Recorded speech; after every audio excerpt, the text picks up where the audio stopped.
What is up, beautiful human? It is currently like 1:14, 1:15 in the AM.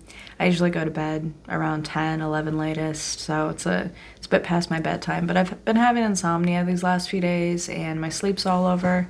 I had like a gnarly headache all day too, so I don't even know if I'm going to be able to sleep tonight. Sometimes I get these migraines that just completely are skull splitting, and this was one of those. I probably is really bad. I think I took 5 Advil today, and it literally didn't help. I was losing it there for a minute. But I'm better now. Don't have the headache, but can't sleep. And there's nothing good to watch on YouTube, so why not make something on to put on YouTube? But one thing, which has been an interesting thing for me lately, is realizing that signs and synchronicities is more mind stuff. It's more mind stuff because what I've realized is we only see signs and synchronicities because we have a preconceived idea of how we want things to go. And it's almost like we're looking for confirmation. It's confirmation bias. Because you can get a sign that something, should take you off the path you're on, but you're only going to feed into the ones that already align with what you want. So it's like you already put out the request and you're just looking for confirmation. So I feel as if signs and synchronicities, although they can feel eerie, they can feel kind of magical at times, they can feel like pulls towards your path, I'm starting to think that that's all a mirage as well. There's so many mirages in this life. Basically, everything is illusion. It's illusion after illusion after illusion. And when we strip it all down to what it is, bare bones, I think it's probably love. I just haven't stayed in a state of having no illusion for a long time that I can really point it to anything other than the void. But the void seems to be this emptiness that echoes and illuminates whatever is in us at that time that we're in the void. And I didn't think that way a year ago. I was just getting comfortable with the void, but I was full of sadness and darkness. So of course that's what I would see. Now I don't really feel that way. It feels more neutral. So there's a neutrality that I'm feeling in the void. And I don't even ever remember really desiring to be consciously on this path that I'm on, that I talk about in these videos. I kind of allude to it, this awakening, this breaking of illusion. And maybe I've always tried to seek the truth in some way, look past the surface level things that are happening, like what's happening on the next layer.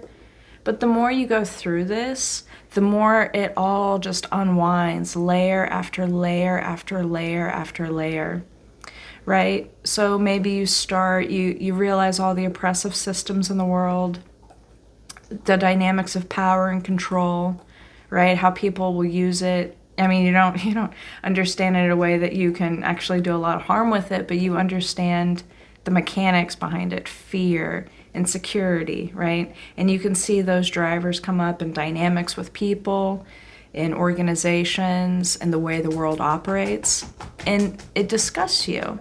So then you get to this layer of, okay, I'm not about that, right? Maybe you become more nature-centered, maybe more new agey, maybe more looking for, some bigger meaning, because it can't be so that everything is just shallow and surface level and just about that top level stuff there, like you just can't believe that that's all to life, right? So you go deeper.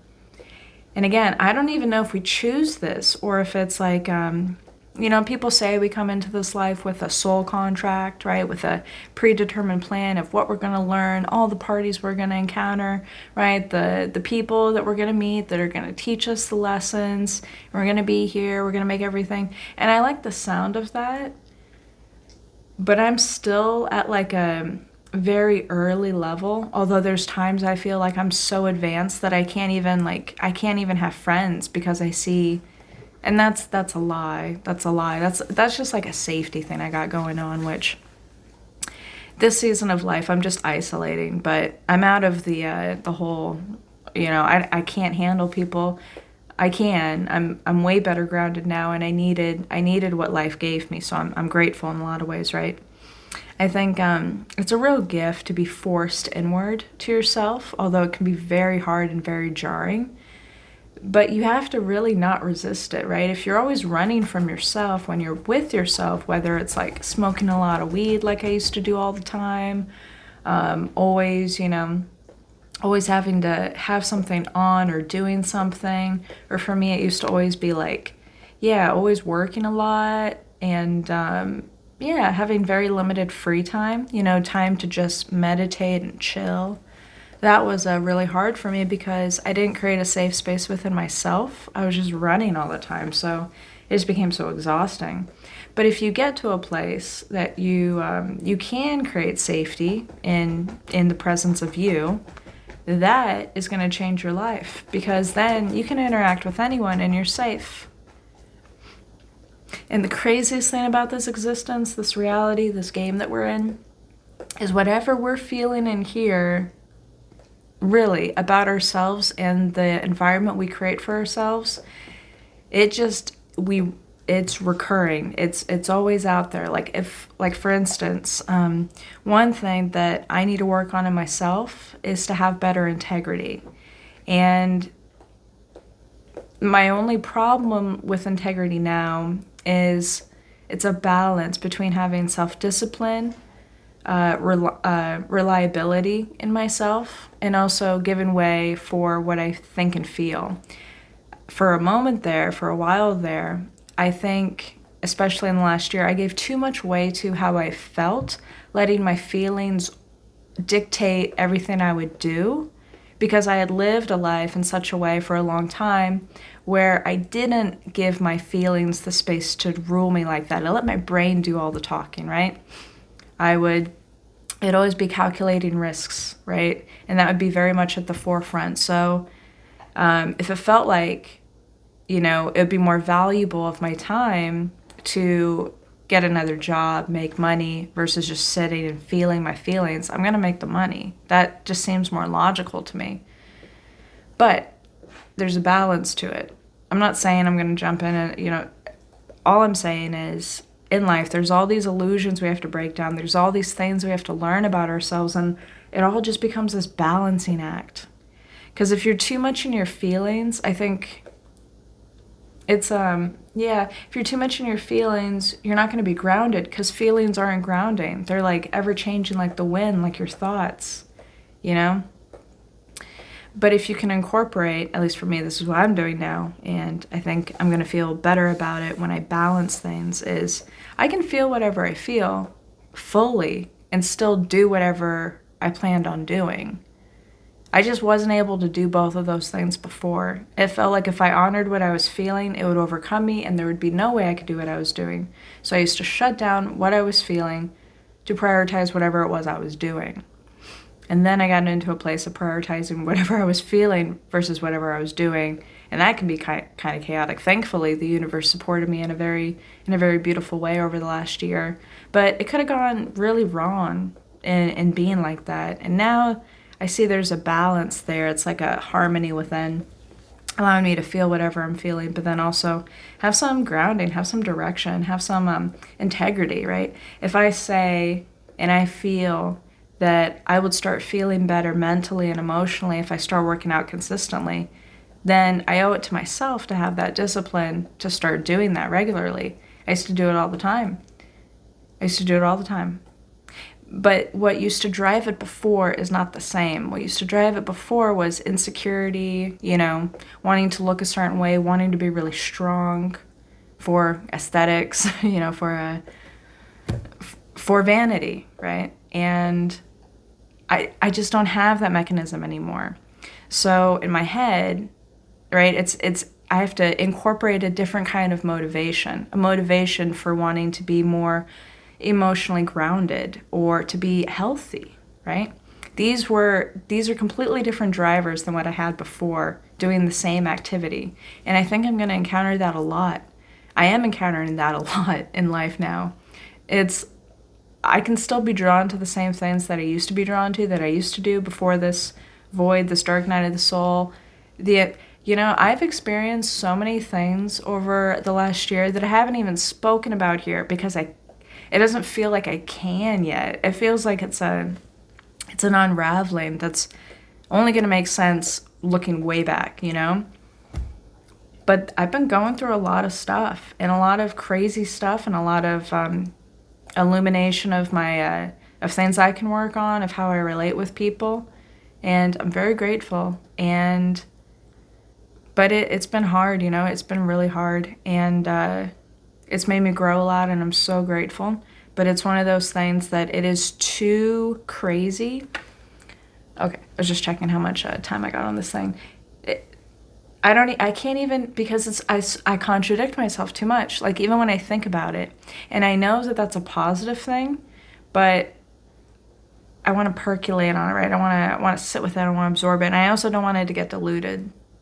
I think that's a problem sometimes that I have with things in life is, or I used to have this problem, is I would talk about some certain heavy things that I was going through, and inevitably everyone, because people care, right? People care, and they end up echoing your perspective, your side of things, when it could be multidimensional. It could be you and one other person, it could be you and multiple people, right? Whatever it is. And I find that doesn't actually help. It just validates your own perspective most of the time, because that's all you would be doing if you're sharing these things.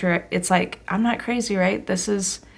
But that's ego stuff. That's like, it never really helped me when I looked back, looking at all the times I leaned on friends to talk about things. All they ever did, they mean well. I'm sure I was that kind of friend too. They only echo what you want to hear, or what they think would be good for you, which is their own.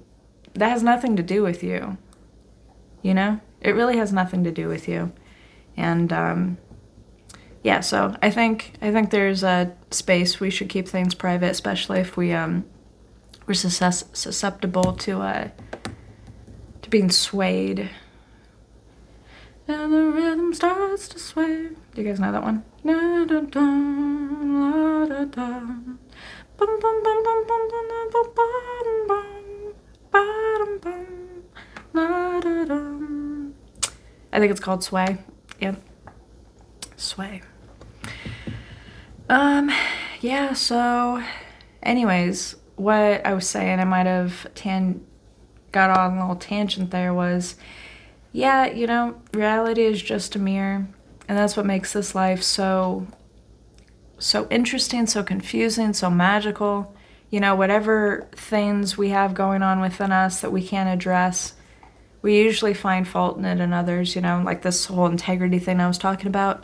It ends up being a problem, It's something I don't like in others. But I've gotten to a place where I've done enough of this, like, reflection, mirroring from, other people showing me things, that I'm like, I'm just completely different, If I had this skill set when I was 20, I can't even imagine how grounded I would be in life right now, But you learn over time by seeing patterns. I'm really good at that. I'm really good at pattern recognition. And I'm really good at, trying different things. And if I can't, if there's just no... But that's a whole illusion too, right? This whole thinking that if we can't fix something, or if we can't make something find its way in the middle, that means something, that means something about us. It's just another story. There's so many layers to all this stuff. It's so exhausting. But yeah, I don't even know. Like, I don't even know what's happening. Do you ever feel that way? You're just like, so much growth, or so much ominous, or so much like breaking down of who you are has been happening, and you're just like, I don't even have the will to die, like that left too. It's like, okay, I'm here, what are we doing? What's the plan, Stan? What's the plan, man? Are we gonna eat some flan on a pan in the sand? waving our hand across the land. We could. Could happen. Could be you and I. Could happen. But yeah, you know what I mean? You're just like... And maybe I feel this way because I've really limited a lot of things I do, so I have a lot of free time. I have a lot of free time, you know what I'm saying? So maybe it's like maybe it's a seat that I'm sitting in that's a bit narcissistic, right? Because it's like, it's too hyper-focused, it's too like, you know what I'm saying? Like, you can get too into that. It's like a first world problem to have like a bunch of free time, you know? Where you're doing minimal. Like, it's such a privilege. My dog's right there. It's such a privilege to just be able to sit and do nothing, you know? Like, I work minimally. I work to pay my bills. That's basically it. A little bit left over for stuff. But like, right now, I just don't care. Because it's like, okay, I can go back and do all the stuff again whenever. Or I won't. It doesn't matter. Like, I don't even care anymore, you know? I don't even care about making money. I don't even care about a certain job, a title, a promotion, prestige, you know? Like, there's just no care there. Like, work is completely different. You know, I'm in meetings and everyone's all agitated. I'm just like, I just don't care. You know, old me used to like come in, save the day, you know, overperform, do all this stuff. And I'm just like, it's just like, it's all so silly. And we get so worked up over what? You know, like, I was in this meeting and I could feel someone's cortisol getting high, right? And I could feel them getting into this energy of, we need things to be a certain way. And I'm just like, oh, I remember that. I remember feeling like, you know, it was my duty to manage these things. Like, I really resonated with her in the moment, you know? And, yeah, in like the most loving way, you know? She was kind of coming at me a little bit, but she was just kind of all over. But, you know, I just felt like this. I think before I would have been a bit defensive maybe, or, I don't know. I just like really softened because I felt so in the moment, you know? It was like, it's like, wow. Like, the cortisol that you're experiencing right now for this moment is not worth the health that it's taking from you. Like, it doesn't matter. And this has become such a ramble. Thank you so much for hanging out. I really have to end this here, though, in like 2 minutes because I only have so much time. But we're just giving our life away in so many things and illusions and thoughts we're thinking, and these urgencies that really don't matter. And I just see it so differently. I'm like, you know, there's so many ways you can look at it, and our perception and perspective is always changing. The things that matter always change, and yeah, I don't know. I guess I'll end in something positive. You know, the only consistent, obviously, is change, but you are also going to be the only one there for you for your entire life. And I mean this in the most loving way, and I wish I prioritized myself sooner. And it's not about spas and bubble baths. It's not about, you know, affirmations in a mirror. But learn to live with yourself in a loving way. Learn to honor all the parts of you. Honor when you're sad. Honor when you feel rejected. Honor when you feel hurt, betrayed. Honor those things that hurt so much that you would rather bury. And also honor all the good. When someone gives you a compliment, when you feel like you did something good, congratulate yourself. You know, it's not an easy journey. It's not. But if you make that a focus and really commit to yourself, really love yourself, things will start changing. It'll be slow. It'll have to be something that you know, you really focus on and really try to incorporate. But it will change everything. And that's a gift I gave myself over the last year, and I'm reaping the benefits of that. I've had a lot of help. I've reached out to a lot of people. I've had a lot of people guide me, intentionally and unintentionally, and I'm beyond grateful. And I've also leaned into the hard things, the embarrassing things, the hurtful things, you know, and try to overcome that. both in myself, what I feel, and also in forgiving other people and seeing past that. So thank you so much for hanging out, and I'll see you when I see you. Take care.